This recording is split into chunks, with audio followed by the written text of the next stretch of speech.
Salut les cortiqués, bienvenue sur la chaîne. Alors avant de commencer cette vidéo sur un outil pour les utilisateurs de Claude Code que je trouve absolument extrêmement intéressante et vous allez voir, n'oubliez pas que si vous appréciez le contenu de cette vidéo, n'hésitez pas à partager le lien. Vous allez sur l'URL, vous le copiez, vous le transférez à vos amis et surtout à vos collègues. Cette chaîne s'adresse de plus en plus aux professionnels et ça m'aiderait donc grandement.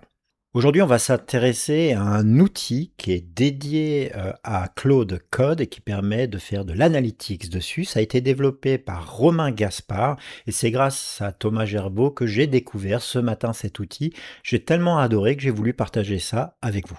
Le sujet, c'est un peu tout le travail d'analyse, de statistiques, de NLP qu'on peut appliquer au prompt. On va commencer d'abord par une présentation, une démonstration de l'outil et après je reviendrai justement sur tout ce qu'on peut faire en termes d'utilisation, de réutilisation, d'analyse des prompts et ce qu'on peut en tirer comme valeur ajoutée.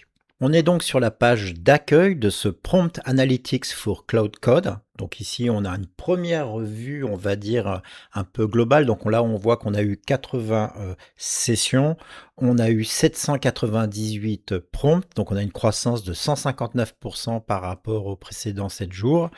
On a un total de 530 millions de tokens consommés avec un budget de 431,85 $, le cost anthropique, avec aussi une tendance. Donc vous voyez ici, vous avez aussi la distribution sur la partie cache read, cache write, etc.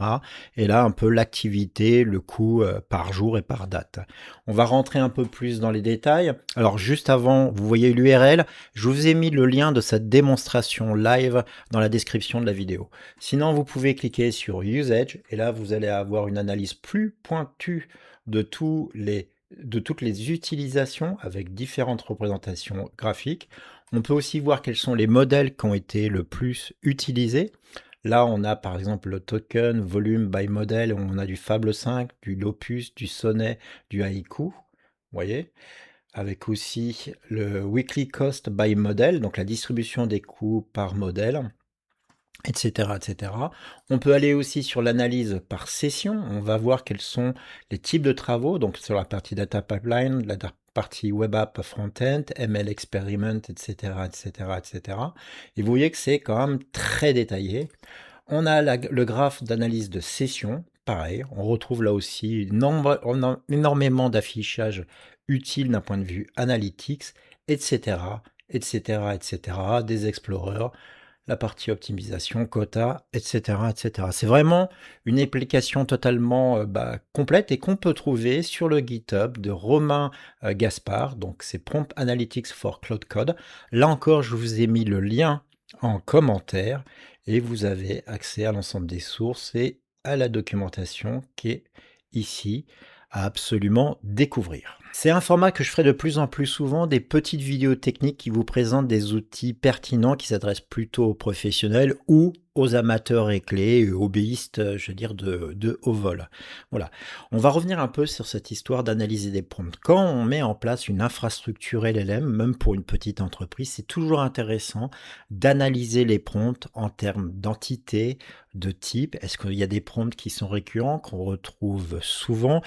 Pourquoi? Parce qu'on peut après s'intéresser à des aspects d'optimisation, peut-être aller vers du Langchain, on peut aller sur des systèmes de cache sémantique, on peut aller vers différentes techniques, mais pour qu'elles soient sélectionnées correctement, on doit d'abord savoir quel est le contenu des prompts qui sont utilisés par les utilisateurs du LLM qu'on met à disposition. Et c'est pour ça que l'aspect analytics, au-delà du coût, qui est aussi intéressant, savoir si une équipe dépense plus que d'autres, etc. Bon, ça, le coût, c'est toujours quelque chose qu'on prend, c'est le FinOps, enfin, c'est un classique. Mais au-delà du coût, il y a aussi un énorme intérêt à analyser et comprendre le contenu de ces prompts, et pas forcément sur Claude Code, c'est-à-dire que la démarche que je viens de vous montrer, on peut la faire soi-même sur d'autres outils. C'est très très utile pour l'optimisation de son architecture de LLM pour ajouter des éléments complémentaires, pour s'intéresser à des aspects de sécurité. Est-ce qu'il y a des sujets particuliers qui sont abordés par les utilisateurs et qui peuvent être des indicateurs, des signaux faibles d'une tentative de captation d'informations confidentielles? Est-ce que ça peut être aussi l'occasion de former les gens à faire de meilleurs prompts? Tout ça nécessite d'avoir des outils, analytics, d'usage, d'utilisation et des LLM et des prompts. Et bien sûr, on trouve ce genre d'outils sur des plateformes industrielles, mais finalement, c'est pas si difficile à mettre en œuvre. D'ailleurs, c'est quelque chose que je vais rajouter dans mon projet et franchement, ça vaut le coup. Je voulais vraiment vous présenter ce projet. Je vous invite à aller voir le profil de ce créateur que j'adore. Franchement, un Romain Gaspard, ça vaut vraiment le coup de le suivre. Vous devez le suivre, à mon avis, sur LinkedIn, sur GitHub et aller faire mumuse avec sa démonstration. Je pense que ça vous devrait vous convaincre et vous inspirer. Bien sûr, vous connaissez la règle, mais c'est vraiment important. Si la vidéo vous plaît, un like, ça fait toujours le plaisir. Un commentaire, si vous connaissez d'autres outils de ce genre, si vous avez des idées suite à cette vidéo à émettre, bah, n'hésitez pas à le faire en commentaire.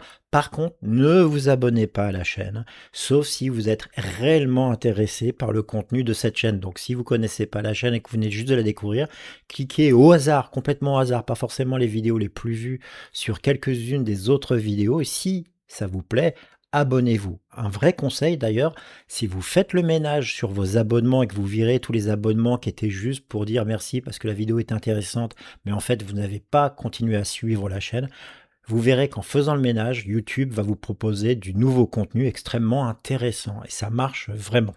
Bon là, j'ai très peur. Vous savez que j'ai la tradition de dire un mot qu'on doit mettre en commentaire et le mot, ça sera analytics. En entier, en un seul mot. Il y en a que je connais. Je sais à quoi vous pensez déjà comme blague pourrie à faire. Et vous devez donc faire une blague ou une phrase intelligente, d'ailleurs pourquoi pas, en utilisant le mot analytics. Voilà, c'est un peu le défi du jour. Il y en a qui vont avoir du mal à se retenir. Ceci étant dit, je vous remercie. Si le format de ce type de vidéo rapide fait à l'arrache qui présente un outil particulier, juste pour vous dire que ça existe, si vous aimez ce format, dites-le moi s'il vous plaît, parce que bah, je vous referai ça plus souvent. Voilà, allez, ciao à tous.